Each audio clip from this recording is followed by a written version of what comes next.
this is one that I definitely do not have a strong read on. And it is the highest scoring team in the NFL. And I'll start with you first, Vaughn, because I need a little help here.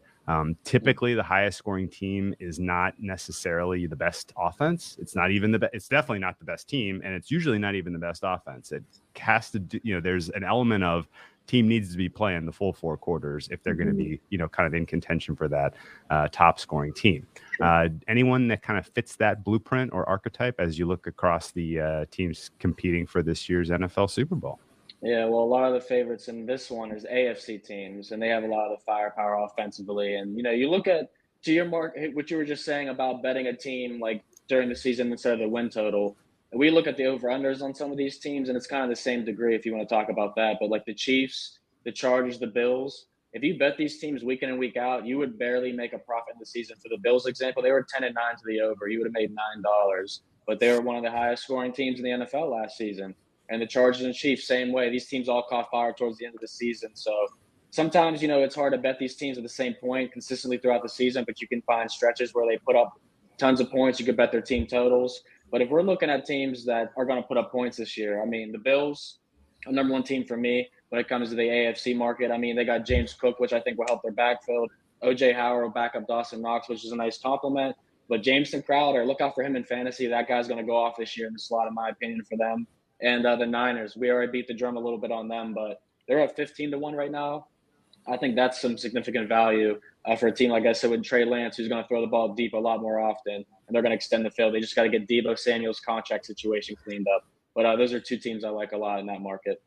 I like that. And there's so much that go into this market, kind of as you said, with the best record. I think about the highest scoring teams. Is your defense on the field?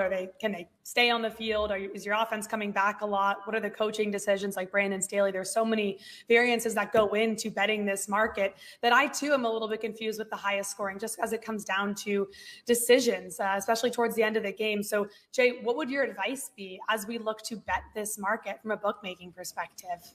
Yeah, so the first thing that I would look at is teams that throw the ball a lot and teams that are expected to be very good, but not quite elite to the point where they're sitting everyone in the fourth quarter all the time. So a lot of the AFC West teams stand out to me in this regard. Certainly the Chargers, where they tick a lot of boxes. They have an explosive passing game. They're very aggressive on fourth down, as we know, which is going to produce more scoring.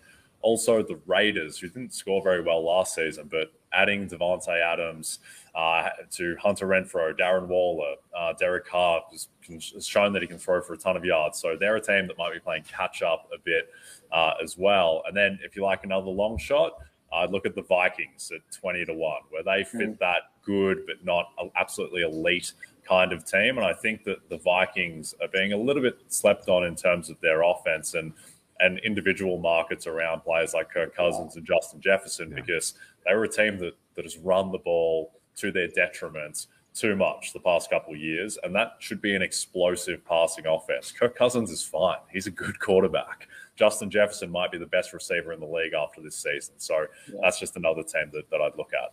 It's interesting. And last year's champion, of course, was the Dallas Cowboys in terms of points scored, but it wasn't because of their offense. They got like 8 return touchdowns and, interceptions, fumbles, kick returns. And I think to that degree, you need a little bit of luck. You need a little bit of contribution from the defense.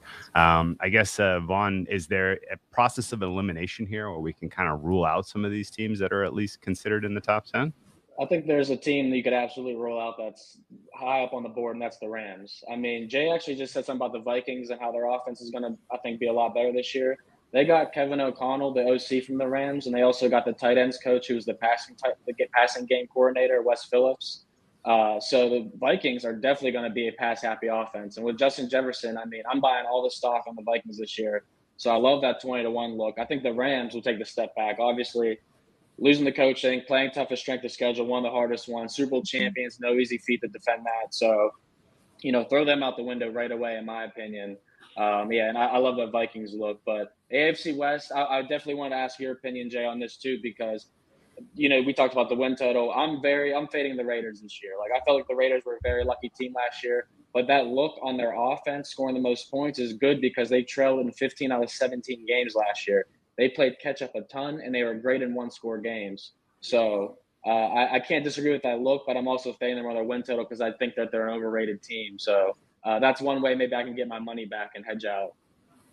Yeah, don't like the Raiders either. Yeah, a lot of question marks about that team and playing in that division. Someone's going to suffer, and they're definitely the number one suffering candidate. So they've got some upside, and they should be able to score, but the defense is pretty suspect beyond those two pass rushes in Crosby and Jones. And and a lot of question marks about Josh McDaniels. Didn't work out great for him last time he was a head coach. So we'll see how that plays out. Hi, I'm Mike Tirico, and thanks for watching. Make sure to hit subscribe for the latest news and highlights from NBC Sports.